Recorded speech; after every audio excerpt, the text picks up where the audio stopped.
Hi, everybody. Welcome to English Digest. I'm Tom. Hi, I'm Stephanie. We're going to continue with our literature unit today.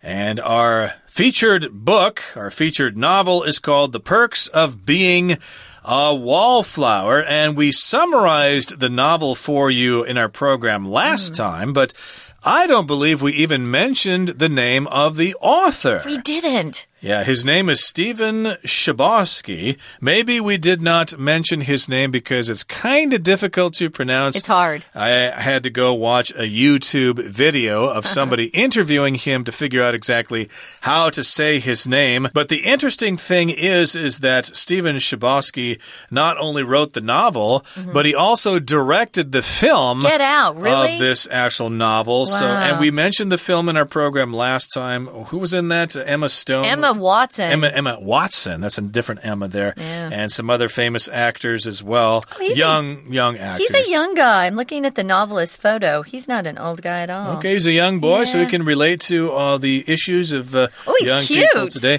Oh, he's cute. He's 47, guys. He's 47. Hey, right. Look at this cute picture. Isn't he? He's a handsome devil there. Too cute. Bad all of you can't see that, but in any Look case... him up, Wikipedia. It's interesting that you're bringing up a picture of the author himself because, hey, we're going to talk about him today, where he's from, and how he came to write our featured novel, The Perks of Being a Wallflower. So let's get to it, everybody. Let's read the entire contents now, and we'll be right back.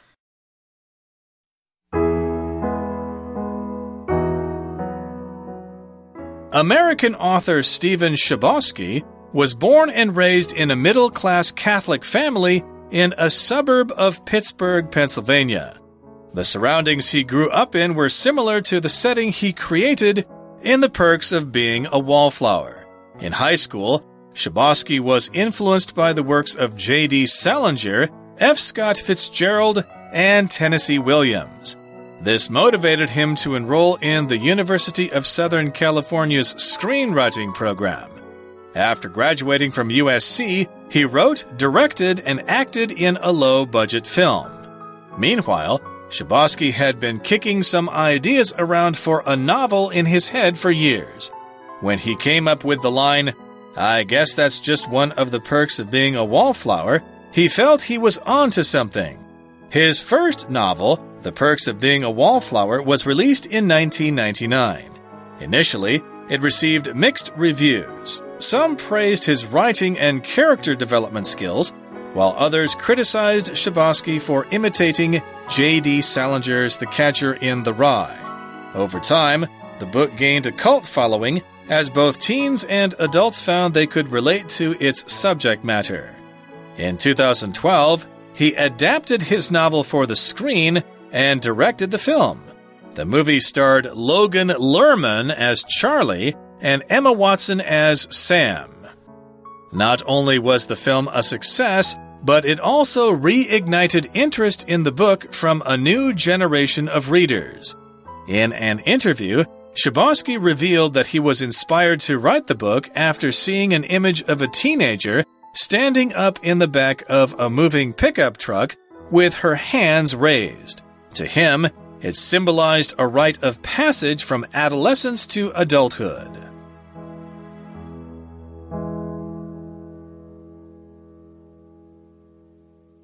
So we're going to talk about the life of our author here, Stephen Chbosky. We're going Chbosky. Chbosky. He was born and raised in Pittsburgh, Pennsylvania, which is a steel town.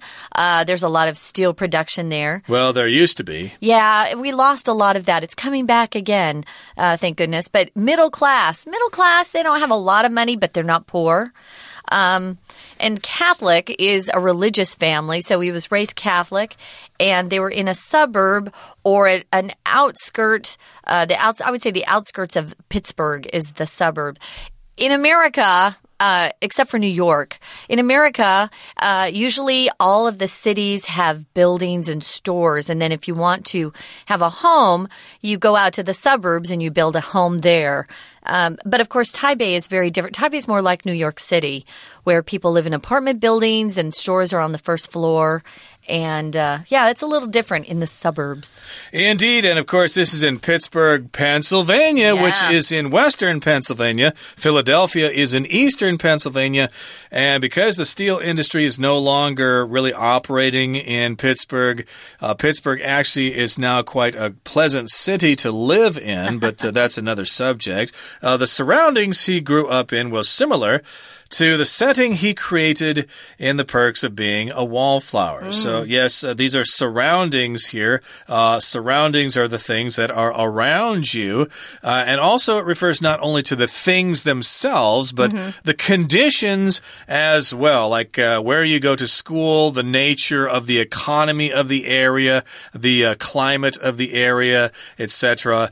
Is it kind of a rural setting? Is it in a city? Is it in the suburbs? Etc. What do the people look like? Is it a racially mixed area, etc.? These are all things that have to do with the surroundings. So he kind of used those surroundings and he put them in the novel. The surroundings were similar to the setting, or, where the novel takes place, similar to the setting that he used or created in his novel, The Perks of Being a Wallflower. Yeah. It's kind of a fun place to grow up. There's a lot of water over there.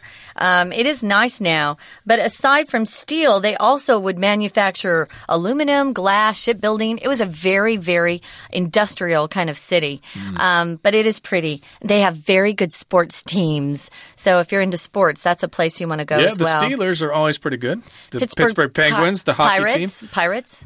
Pirates have been pretty bad. They have everything, though. Still, think about it, yeah. Yes, consider moving there, everybody. You might even get to meet this guy, but in and they have case, a funny accent as well. So. Probably, yes, indeed. But in high school, Schabowski was influenced by the works of various writers. We've got J.D. Salinger, who wrote The Catcher in the Rye, F. Scott Fitzgerald, The Great Gatsby, and Tennessee Williams. He's a playwright for the stage, yeah. There you go. Yes. Tennessee Williams, of course. Sad plays. Sad plays, exactly. But unfortunately, Tennessee Williams reminds me of the song The Tennessee Waltz. I was dancing with my darling. Boy, would I love to break into song, but that doesn't have anything to do. I think you already did break into song. Probably. I couldn't stop myself. Okay, if you're motivated, and he was motivated to enroll in the University of Southern California's screenwriting program, which means he wanted to write films. He wanted to write screenplays for films, and that would be the screenwriting program, which is very popular, of course, in Southern California. Now, if you are motivated to do something, something pushes you or urges you to do something. I got motivated to lose weight when I realized I was going to go home and go to a reunion at my college. I wanted to look good and skinny like I did in college. So lots of things can motivate you. Maybe you hear a song that can motivate you to get up and go. But he was motivated to enroll or register, sign up for the University of Southern California. That's USC to those of us who live in the United States. We just call it USC. They have a great football program. The Trojans. And after graduating from USC, he wrote, directed, and acted in a low-budget film, which means it was a movie that didn't have a lot of money to work with, but at least it gave him some experience in making movies. And meanwhile, Schabowski had been kicking some ideas around for a novel in his head for years. We should explain that this phrase here is to kick some ideas around in your head. That means you're thinking about these things. You're wondering, what can I do with that? Especially if you're trying to think of some ideas maybe for your company, a new sales strategy or an advertising campaign. Or if you're a writer or a filmmaker, you're kind of thinking, well, let's see, maybe I should make a film about a girl who lives in the city and she decides to move to the country and become a tea farmer and stuff like that. These are some ideas I'm kicking around in my head. I'm just kind of thinking about them. Considering them. And maybe I'll run them across my friends or, tell them to my friends and see what they think. And maybe I'll develop it into another story. Who knows? But in any case, he'd been thinking about this idea for many, many years. What kind of novel should I write? Should I base it on my childhood or my time at USC? Stuff like that. I just want to mention, I just saw this. Stephen Chbosky actually wrote the screenplay for the current Beauty and the Beast film, the live action. There you go. And he also wrote the screen version of Rent, the Broadway musical. Okay. So he's been involved with film for quite a while. So now I'm not surprised that he directed his own film. So let's keep going here. Meanwhile, this is back when he was still young. Chbosky had been kicking around these ideas, which is a great phrase to learn because you'll hear it quite frequently in TV shows and movies, kicking around. Yeah. Or you could just say, I was kicking around with my friends this weekend. We're kicking around. When he came up with this idea, he felt that he was onto something. Tom talked about that. His first novel, which has a great title, The Perks of Being a Wallflower. It was released in 1999. So that was his first novel. I wonder if he got rejected before a publishing company accepted him. Because it's hard to get your first novel published. Now, if you release something, guys, it just means some sort of book, movie, CD is being sold to the public or seen by the public for the first time. Not everything is released, but movies, books, apps, software can be released. Yeah, not everything. So you need to check that up before you use it for everything. But he came up with the best title for a novel I've seen in a while, though. When you come up with something, you think of it in your brain. And it's usually something kind of new, right? Oh, he came up with a great way to do this, or he came up with a new recipe for blah, blah, blah. So when you come up with something, you kind of create it in your mind. You think of it, it's your idea. Yeah, or like what I used to do if I'm walking around in a city and you just kind of try to listen to what people are talking about. You might hear some interesting things and you think, hey, that line that person just said there could be actually the title of a book, or it could be something I can use to write a short story, or who knows. So that's maybe what he was thinking of. This line just kind of stuck in his head. Just one of the perks of being a wallflower. Usually we don't consider being a wallflower to be something very good. If you're kind of antisocial, you don't have anybody to dance with, you're standing there by yourself, you probably feel awkward and silly. Everybody else is having a good time and I'm just standing here. So he thought of this and he thought, there must be some advantages to being a wallflower. And again, this novel was released way back in 1999. Okay, that brings us to the midway point in today's lesson. Let's take a break right now, but we'll come back and continue with the second part after we hear from our Chinese teacher. Hello， 大家好，我是 Trevor， 欢迎收听 English Digest。今天我们要阅读的文章是 Unit 15文学单元的第二天课程。在今天的课程中，我们将会了解到小说《壁花男孩》的作者 Stephen Chbosky 的成长背景及创作过程。首先，文章第一段提到 Chbosky 是位出生于美国宾州的作家，他的创作受到一些知名作家的影响，像是麦田捕手的 J.D. Salinger。我们看到的第一段的第二句 The surroundings he grew up in were similar to the setting he created in The Perks of Being a Wallflower。他成长的环境与他在壁花男孩创造的背景相似。名词 surroundings 是周遭事物或周遭环境的意思，要用复数表示。Our new neighbors need some time to get familiar with their new surroundings. 我们的新邻居需要一些时间来熟悉新的周遭环境。另外 surroundings 的动词为 surround， 有环绕、包围的意思。Be surrounded by somebody or something 就是指被某人或某物环绕或包围的意思。例如 The beautiful lake is surrounded by mountains. 这座漂亮的湖被群山围绕着。文章的第二段提到壁花男孩这本小说刚出版时褒贬不一，但随着时间的过去，这本小说受到青少年和成年人的认同。我们看到第二段的第一句 Meanwhile, Chbosky had been kicking some ideas around for a novel in his head for years. 与此同时，切波斯基在脑子里已经考虑一部小说的构想好几年了。Meanwhile 是副词，意思是在这期间或在此同时。相当于 meantime, meantime. The strong typhoon is approaching Taiwan. Meanwhile, the villagers in the mountains are being evacuated. 强烈台风正在接近台湾，在这期间，山中的村民正在撤离。另外，我们看到这一句有一个片语 kick around， 意思是 to think about or discuss an idea before making a decision， 也就是在下决定前构思或讨论某事物。例如The committee kicked around the suggestion and finally decided to adopt it. 委员会讨论这个建议，最后决定采用这个建议。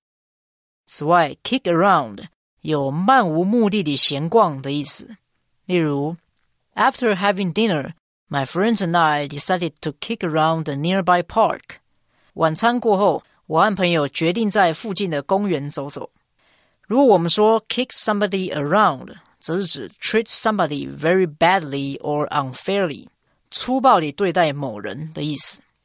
When I was a child, I was often kicked around by my older brother.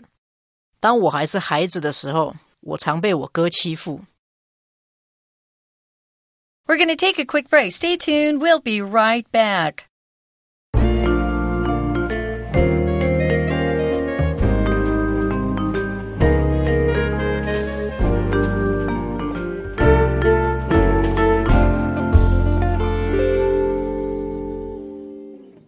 We're back. We're talking about American author Stephen Chbosky, who was born and raised in Pittsburgh, Pennsylvania, on the East Coast of the United States.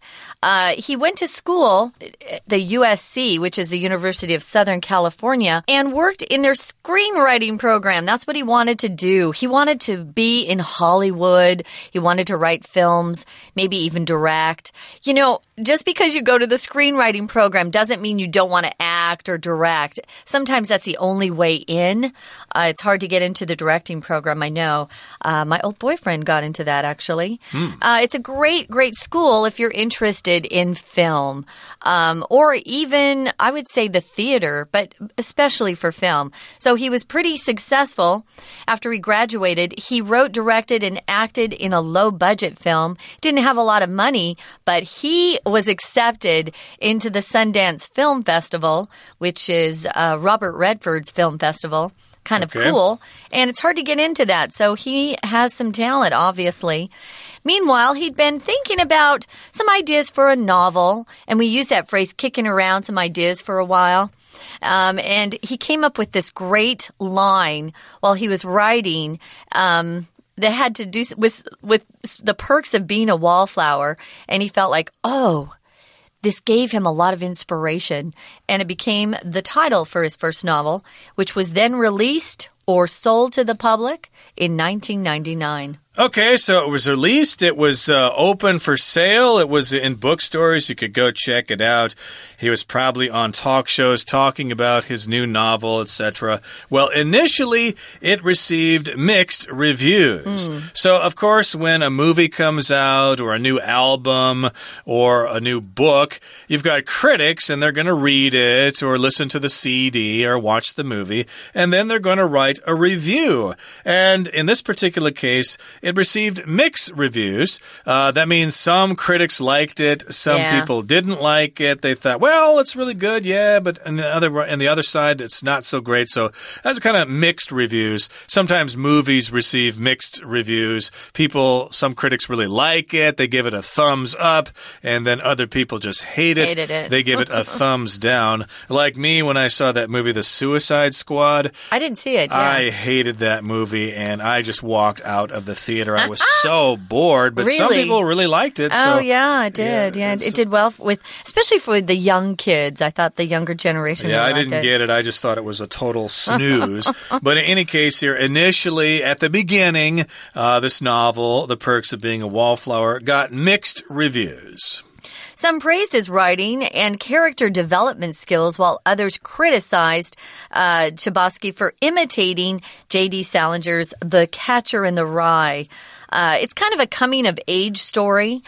He even says that some of the book is semi-autobiographical, which means some of the things in the book are similar to his own life, but not everything. He was probably more popular in school. So if you imitate somebody, you copy them.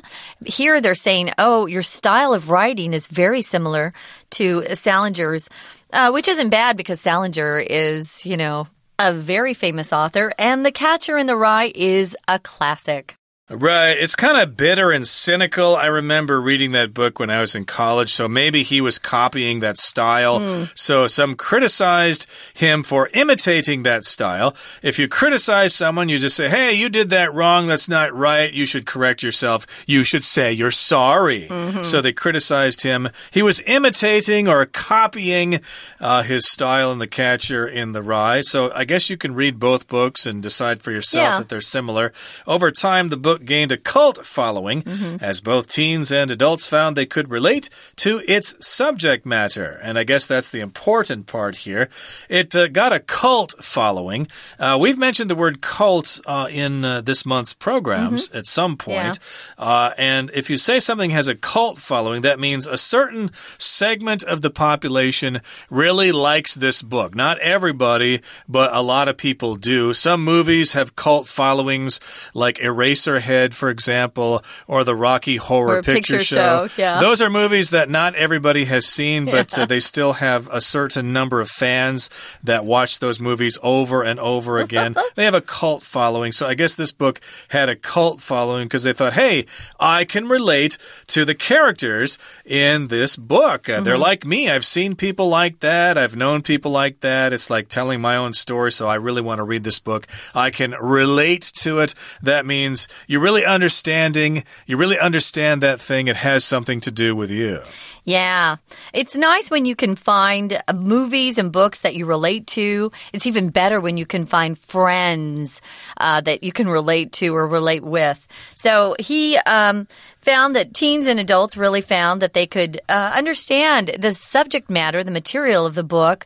The subject matter was just mean the theme, the topic, because they experienced similar things in their own lives. Now, in the next paragraph, it says in 2012, he adapted his novel for the screen and directed the film. So you'll often see films that will say adapted for screen or adapted for film by. So he actually took his novel and changed it, transformed it so it fit the screen. So it made it into a film. You have to take out a lot of stuff and make conversations sometimes shorter. Everything has to change. So it takes a talent to really write a great adapted screenplay. Now, the movie starred an actor named Logan Lerman as Charlie, and he's somebody I don't know. I just looked him up. I don't recognize him. He's new. And Emma Watson, who's famous from the Harry Potter films, as Sam. Now, not only was the film a success, but it also reignited interest in the book from a new generation of readers. Oh, that always happens. If somebody sees a film that was based on a book, then they want to go back and they read the book because there's more in the book, and it gets people excited. If you reignite something, you start something again.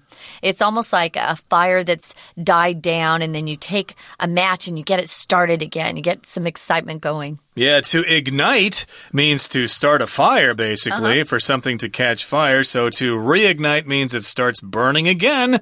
So this means that people saw the movie and they thought, hey, this is actually based on a novel. So, hey, where's that novel? I would like to read that. So, of course, it sold lots and lots of copies.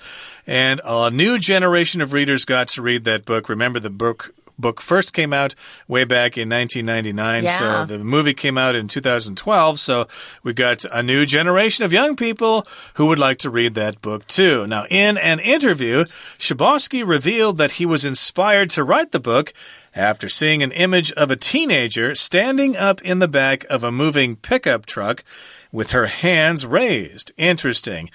Who knows why he was inspired by that? To inspire as a verb just means something or someone gives you some kind of idea for something. If you see maybe paintings at an exhibition here in Taiwan of some famous French impressionists, hey, you'll be inspired to take up painting yourself, or you'll be inspired to go travel to France yourself and check it out. It just gives you some ideas. So he got this idea when he saw a teenager in the back of a moving pickup truck. A pickup truck is like a truck with an open back there. And someone was standing there. It was a girl, I guess. Her hands were raised. And I think there's a scene like that in the movie as well. I don't know if it's the same thing, but I guess they used that image, and he was inspired by that for some reason. It probably reminded him of a scene from his own childhood when he was a teen. Now, to him, it symbolized or stood for a rite of passage. A rite of passage is a portion of a kid's life, especially when you're a teen, that you go through in order to become an adult.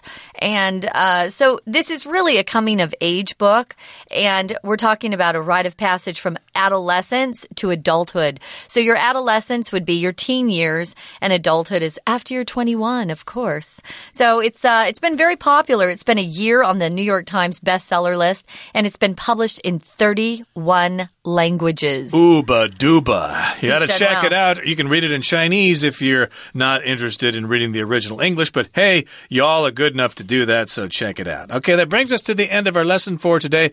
Here's our Chinese teacher.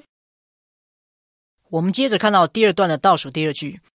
Some praised his writing and character development skills, while others criticized Chbosky for imitating J.D. Salinger's The Catcher in the Rye.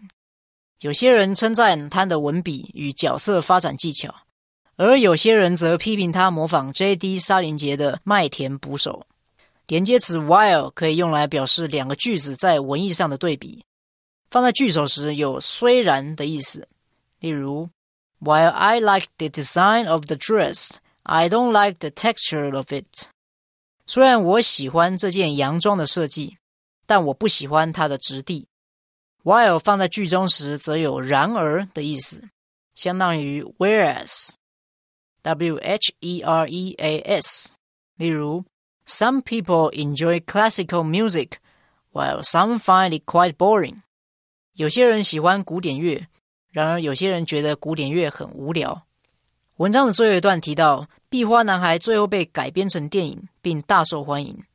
我们看到这一段的第三句 Not only was the film a success, but it also reignited interest in the book from a new generation of readers. 电影不止大获成功，也让新一代的读者重新激起对这本书的兴趣。对等连接词 not only ... but also ... 是不但怎么样而且怎么样的意思。本句使用了 not only but also 的倒装句型，将 not only 放在句首，后面接 be 动词或助动词，再接主词和动词，然后逗号接 but， 再接主词和动词。例如原来的句子是 The disease is not only highly contagious but also deadly.